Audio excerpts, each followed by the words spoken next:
Gene Accius, a nationally recognized thought leader on aging, longevity, and long-term healthcare policy. What is your role at AARP? Describe what thought leadership is within AARP. What are you Well, doing? absolutely. Well, thought leadership works within AARP really to position AARP as an organization that's at the forefront of issues that shape the lives of people as they live and age. Our goal is to identify emerging topics, is to challenge the status quo, and then to engage new audiences that can really become potential allies and thought partners in helping the world see aging in a totally different lens, and a very positive lens, to be exact. Now, who are your target audiences? Who are you trying to reach? And what are you trying to achieve? Absolutely. So we work across think tanks, academia, government, industry, and nonprofit organizations. Our audience is really influencers, thought leaders, major policymakers, and our goal is really to help advance emerging issues and to surface new solutions. We do this in three ways. One is that we believe that thought leadership is driven by this very strong belief that sharing knowledge is the world's most important currency. So Mhm. for us, it's really about what are those thought-provoking insights that's backed by evidence that really provides a new angle on an issue that where AARP has something to say. We also focus on influencing conversations among leaders, both in thought and practice.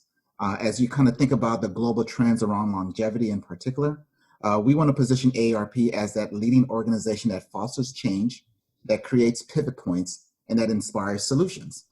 And then finally, it's about impact, right? So one is information is the world's most important currency. Two, it's really about influencing conversations and building new partnerships. Three, it's really about impact.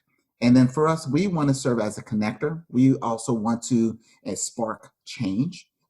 Going back to what I said earlier in terms of the fact that we want to help the world see aging in a totally different light, that there's value and experience and wisdom that comes with getting older. And how can we create solutions that allow everyone to age as they would like?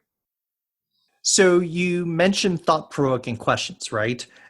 Are you coming with questions? Are you coming with sort of policy templates to people? Some mix of the two? When you go to your audiences, what modalities are you using and how do you want them to respond? Absolutely.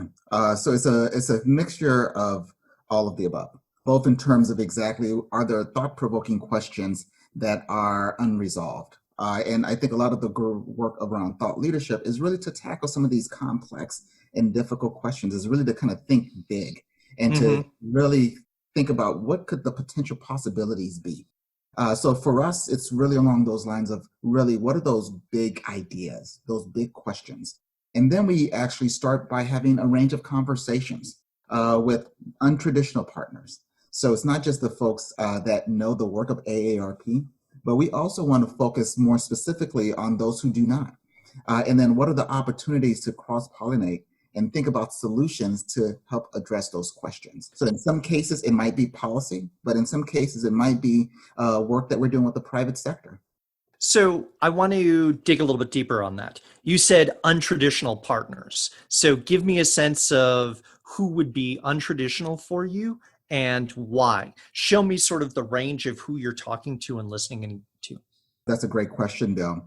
Untraditional in the sense that we want to work with groups that have not traditionally worked on aging issues or groups that have not thought about the growing trend that people are aging and living longer.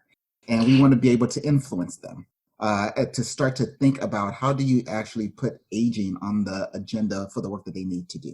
Can Uh, you give an example of that? Absolutely. So we released a huge report called The Longevity Economy. Mhm. And that report was able to quantify the economic contributions of people over the age of 50 in the United States. And the tune was around $8.3 trillion. Using that insight, we've been able to partner and show up at places as most recently as CES, which is the Consumer Electronics Show. And Here in you Las Vegas, yeah. in Las Vegas. You say, well, why is ARP at CES? Well, we wanted to influence private industry and the technology executives that this is a market that you need to be paying attention to. That this market in particular spends roughly about $140 billion in technology, and they're Mm. looking for solutions to really help meet their needs. We wanted to counter this notion that older adults are fearful or scared or don't know how to use technology. So we Hmm. showed up at CES. So that's just one of many examples in terms of exactly how can we as an organization partner with untraditional groups, people that typically don't think about our issues in a very meaningful and strategic way.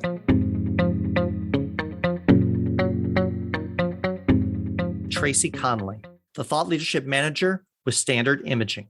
I want to start with a conversation that relates to audience in deep ways, that you have to understand how you meet your audience and where. And I think you've got a great story based on Standard Imaging and the clients that you serve as to how events can change how you deliver thought leadership. You want to dive into that a little bit? Absolutely. Especially given the past 18 months, the past 2 years, where the world as a unit has been so affected by the pandemic. Every ounce of what we do has been affected in some way. That leaches into how you address an audience, how you approach people, and how you pass information. So in the healthcare field, I am a radiation therapist by training, and now I work with Standard Imaging as the thought leadership manager.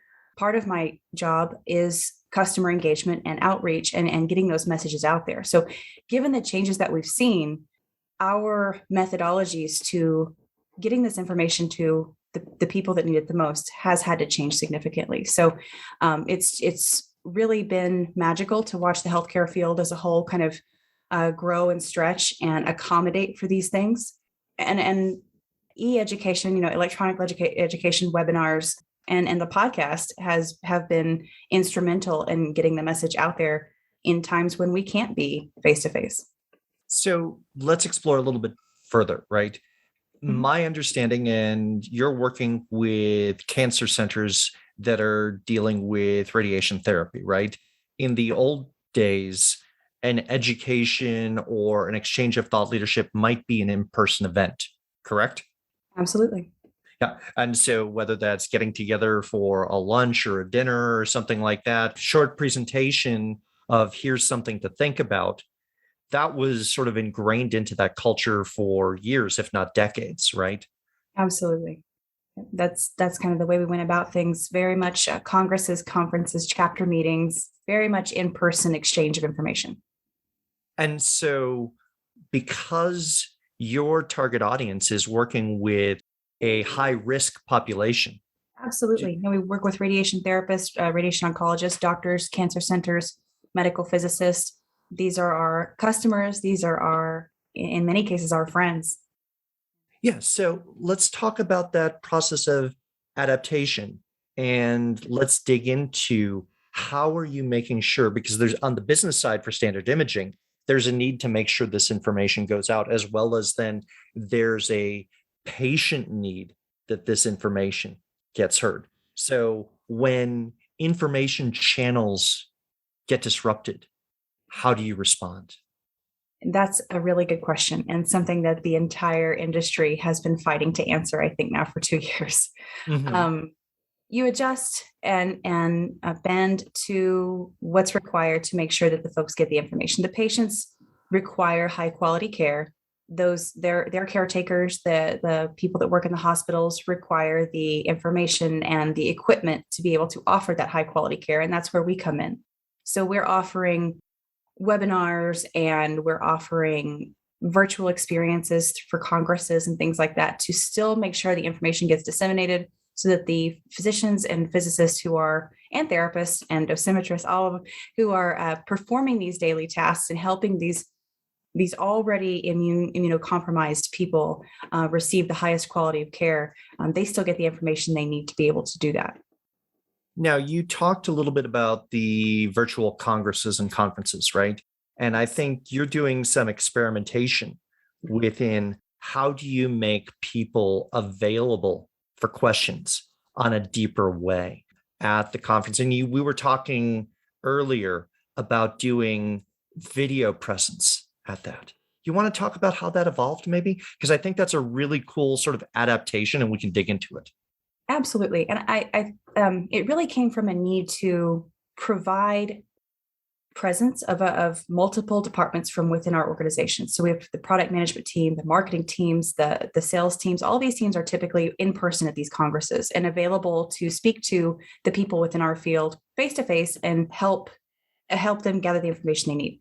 This year, we're taking a different approach out of regard for safety of the people who then in turn, they leave us in a big, busy Congress hall, exhibit hall, and then they go back and they're treating patients who are immunocompromised and they have to be careful with. So rather than put them at higher risk, we've decided to implement a virtual experience within our in-person experience. So our whole team will be available at these congresses, but they're going to be available via webcam.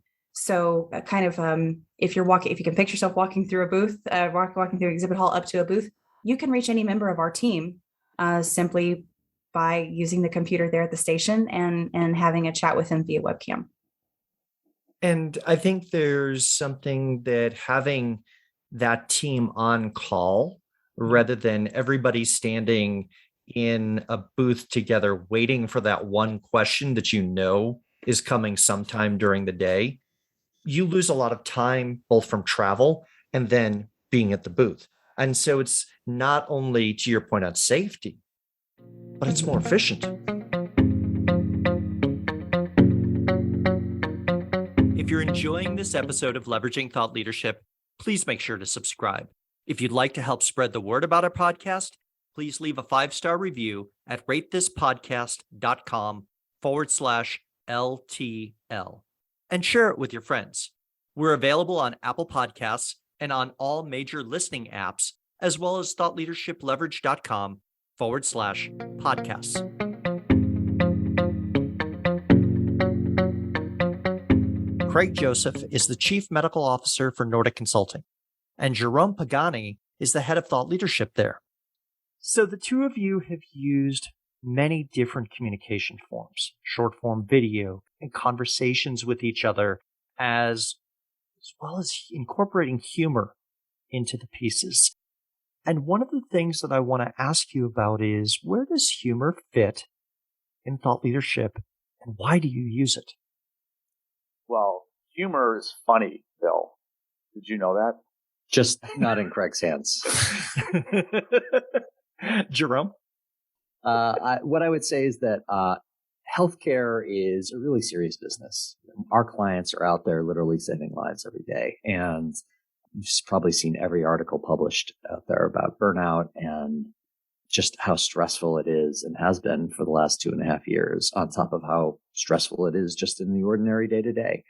I think humor is a little bit of a balm. So we don't use it to make light of a topic or any sensitive content. We use it just as a little bit of add-on there to try and give somebody information and then a little bit something extra that's kind of feel good. So can you give me an example of where you've used humor in an unexpected way, contextual humor or situational humor? Craig, I know you've done some pieces that you've had fun with.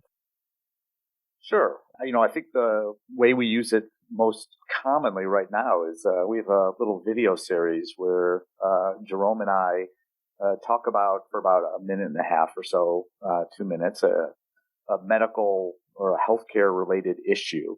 And it's typically pretty serious. Some of it has been very serious, but we always end it with a little bit of what we call shtick, a little skit near the end for a few seconds where we make fun of ourselves or we make fun of the situation. And I think that's one of the keys, of course, is that we're not making fun of anyone else. We're making fun of ourselves. And so, he's got the PhD, I have the MD, and in this particular series that we call Doc Talk, it always ends with one of us kind of acting a little silly and the other trying to correct them. So, and we make fun of, the stereotypes of the PhD as an academician who's wearing a smoking jacket with elbow patches and and I'm the clinician who's busy asking lots of crazy questions to medical students and trainees, and so I think that no matter who you are, professionals are fine with poking fun at themselves, and especially when you're calling out traits or characteristics that everyone knows are really there, but we don't generally talk about. Jerome and I like to talk about those. Yeah, that natural tension between, or maybe it's a good-natured rivalry between MDs and PhDs has been sort of a rich field for us. Well, and to layer onto that, I think because you're calling out not only yourself, but part of the community that you are a part of and also speaking to, there is a sense of shared experience and humor where it is, and I've seen the examples of this, more joyful and certainly not cruel in any way, right? Yeah, and I think adding just a touch of humor adds some, it helps us to differentiate ourselves. And so just to give you another example of a piece that we just did, I was interviewing a fellow physician here at Nordic while he was barbecuing chicken in a professional kitchen in Kansas City. And so it's kind of ridiculous. The background is just ridiculous. We're both wearing suits, and we have all the accoutrement that one would have when they're working in a barbecue joint. Yet we're talking about very serious topic and what we really are seeing in healthcare and trying to predict some of the things that in the future. So if you just look at the words that we're saying, it's completely straightforward, just like anyone else. But we kind of add a little twist by making the surroundings a little silly and unbelievable. And I think one of the things that we have to do is recognize that even if we have great ideas for our audience, we've got to find a way to catch their attention. And a heavy white paper or a long form piece isn't necessarily the way to do that. There's very much a spoonful of sugar piece with humor. And humor is subjective, but I remember a project that we did years ago where we were doing content creation specifically on a topic that was quite serious and stress and burnout. But before we went into studio to record, we actually had professional comedian and writers look over the script and go, where can we add a little bit of levity into this? Because otherwise, this is just going to be too dry. And so how do you bring back that entertainment rather than making it feel like an obligation? Yeah, I totally agree with that. I think there's a place for long form content for sure, but most of the ideas that we want to get across are digestible enough that they can be done in sort of a short form format, and that little bit of humor adds the hook that people know, can come to expect, builds a little bit of trust that it's not going to be big and heavy and plotting, and sort of a commitment to come and engage with the content. If you're interested in organizational thought leadership, then I invite you to subscribe to the OrgTL newsletter. Each month, we talk about the people who create, curate, and deploy thought leadership on behalf of their organizations. Go to the website orgtl.com and choose Join Our Newsletter. I'll leave a link to the website as well as my LinkedIn profile in the show notes. Thanks for listening, and I look forward to hearing what you thought of the show.